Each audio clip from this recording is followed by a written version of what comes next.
How to insert figure captions and table titles in Microsoft Word. Hi everyone, it's Sophia to assist you today. Without any delay, let's jump right in. First, open Microsoft Word.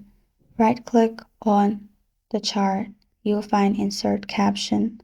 Write the caption you want. Select the label. You'll find Arrow in Label. Simply click on the arrow, which is written Figure.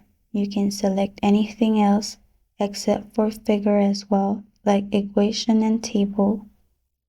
After that, in possession, you can select whichever you want. As you can see, I've selected above selected items. Then simply click on OK. Add your new label name, like figure or anything else. Simply click on OK.